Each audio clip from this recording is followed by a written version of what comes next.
안녕하세요. 언제나 열정적인 하피수학입니다. 이번엔 소아고등학교 24년도 2학년 1학기 중간고사 문제를 분석해 보도록 하겠습니다. 자, 이번 시험 범위는 지수부터 상학함수의 개념 정의까지였고요. 객관식 18문제와 서술형 2문제로 총 20문제가 출제가 되었죠. 매년 소아고등학교 문제 출제가 되는 거는 매년 똑같습니다. 단원별로 어떤 문제가 출제가 되었는지를 살펴보게 되면 삼각함수의 기본 개념이기 때문에 조금 중간 레벨의 문제로만 간단하게 네 문제가 출제가 되었고요. 나머지는 모두 지수로그 문제가 출제가 되었죠. 그러면 지수로그 문제가 출제가 되었고 지수로그가 이번 시험의 메인이었으면 당연히 함수와 방정식과 부등식이 이 시험의 가장 메인이 되는 단원인 것은 분명하죠. 그래서 보시는 것과 같이 상 레벨과 킬러 문제의 대부분이 함수와 방정식과 부등식의 분포가 되어 있습니다. 그래서 이번 시험은 함수 문제다 라고 봐도 과언이 아니었죠. 그래서 난이도별로 비교를 해보게 되면은 난이도가 작년 같은 경우는 상 레벨이 3문제, 중간 레벨이 10문제, 그래서 중상 레벨이 13문제가 출제가 되었고, 이번은 킬러 문제가 하나, 상 레벨이 5개, 중간 레벨이 5개가 출제가 되어서 총 11문제가 출제가 되었죠. 중상 레벨만 비교하면은 작년보다 문제가 쉬워진 것처럼 보이지만 무려 킬러 문제와 상 레벨의 문제가 무려 6문제가 분포가 되었죠. 그렇기 때문에 이번 시험은 아이들이 느끼는 체감적인 난이도는 어느 시험보다 높았다고 보실 수가 있을 것 같아요. 정리를 해서 말씀을 드리게 되면 수원이라는 과정에서 중간고사가 사실은 가장 어렵습니다. 오히려 기말고사보다 중간고사가 더 어렵습니다. 모의고사에서 요즘에 공통과정의 수원, 수투 모의고사에서 킬러 문제가 가장 많이 나오는 문제의 유형이 지수함수와 로그 함수의 그래프를 이용한 단원이 가장 어렵죠. 그 어려운 시험 범위가 있었기 때문에 이번 시험은 기본 자체적으로도 난이도가 제일 높은 단원이었고요. 그 문제에서도 이번 문제는 소아고등학교 같은 경우는 문제가 상당히 난이도가 높게 출제가 되었다. 높아진 문제가 어떤 문제가 나왔는지를 한번 살펴보게 되면 일단 객관식 14번이죠. 14번을 보시게 되면 절대값 함수, 벌써 머리 아프죠. 절대값 함수와 대칭성을 물어본, 더 나아가서 역함수 관계까지 물어보는 그런 문제죠. 그래서 얘는 절대값 그래프에 대한 거부감이 없고 대칭성에 대한 완벽한 해석력이 있지 않으면, 즉 함수 단원이기 때문에 해석력을 요구를 하죠. 아이가 이 문제를 어떻게 해석할 수 있는지에 대한 싸움, 해석력이 높지 않으면 이번 문제는 14번 혹은 다음에 나오는 말씀드리는 문제 모든 문제가 사실 상당히 부담스러울 수밖에 없는 그런 문제라고 보실 수밖에 없습니다. 자, 객관식 15번 볼까요?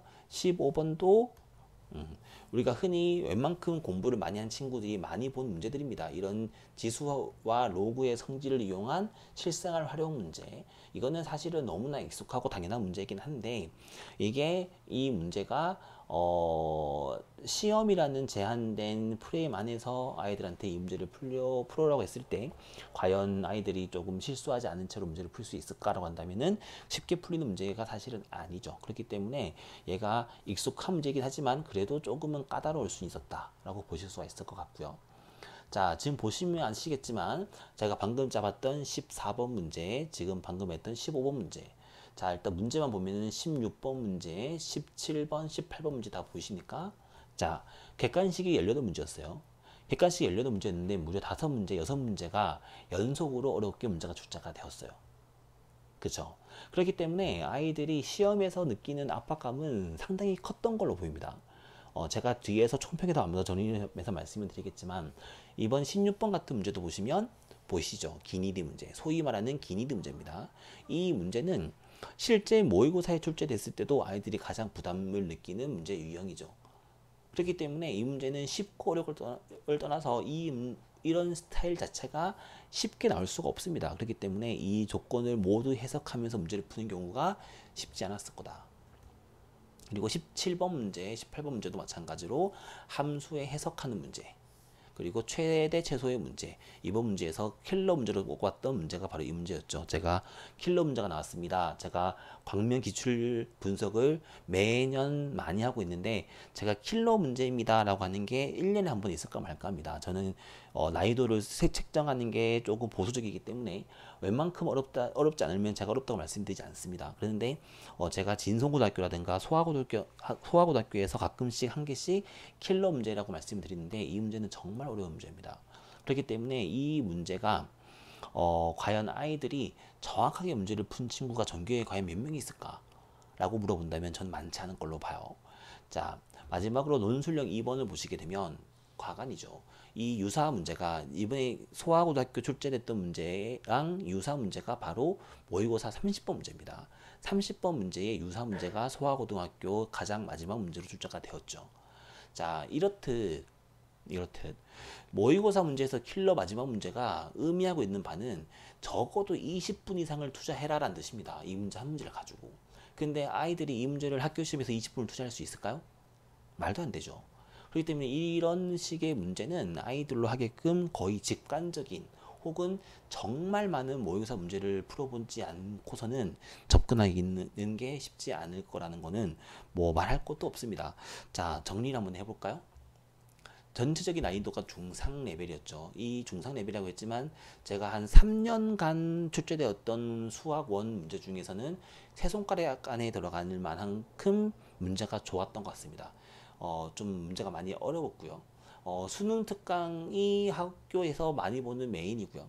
그리고 수능 특강을 거의 당해만 보는 게 아니고 거의 2년치의 수능 특강을 봐야 됩니다. 수능 특강을 2년치를 풀면서 유사 문제를 보면서 정리를 해야지만 문제가 익숙해져 보이고요. 자, 이 문제는 모의고사형의 킬러 문제, 준킬러급의 문제를 많이 연습한 친구는 한 90점 정도의 점수가 나왔을 것 같아요.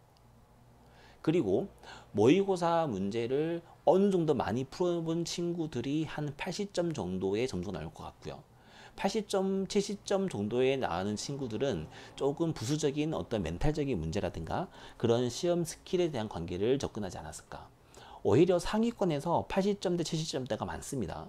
80점, 70점대가 많이 나오는 이유가 뭐냐면 아이들이 문제를 풀면서 당황을 많이 했을 거라는 거죠. 소위 말하는 멘붕이 왔을 거라는 거예요.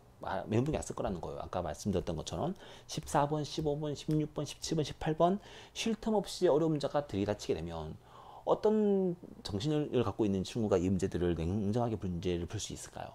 아니죠. 이렇게 70점, 80점 나온 친구들은 분명히 그 문제 하나하나를 다 풀 수 있는 친구들이지만 시험이라는 압박감에 더 많은 실수를 했을 법한 친구들일 수밖에 없습니다. 그렇기 때문에 이번 소아고등학교 문제는 단언컨대 제가 1등급 컷이 80점 중반, 후반 정도가 나올 거라고 좀 봐요. 이거에서 90점대 중후반인 친구가 과연 있을까? 제가 지금 듣기로는 만점은 없는 걸로 들리고 있고요. 그렇기 때문에 이번 소아고등학교 문제는 수업을 하고 있는 입장에서는 너무너무 좋은 시험.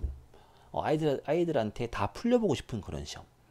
너무나 완벽한 시험이라고 볼 수 있을 것 같고 정작 그 자리에 있었던 소아고등학교 2학년 학생들은 너무나 큰 숙제를 받은 게 아닌가. 너무 큰 스트레스를 받았을 것 같고요. 조금 당부의 말을 마저 하게 되면 공부를 한 것보다 점수가 안 나온 친구들이 분명히 많을 겁니다. 근데 그 친구들은 공부 양이 부족했다라고 말하기는 조심스러워요. 공부는 충분히 많이 했을 거예요. 그런데 점수가 잘 나오지 않는 거는 공부하는 시험 보는 스킬 또한 너희들이 익혀야 될 부분이다 라고 저는 말씀을 드릴 수 있을 것 같아요.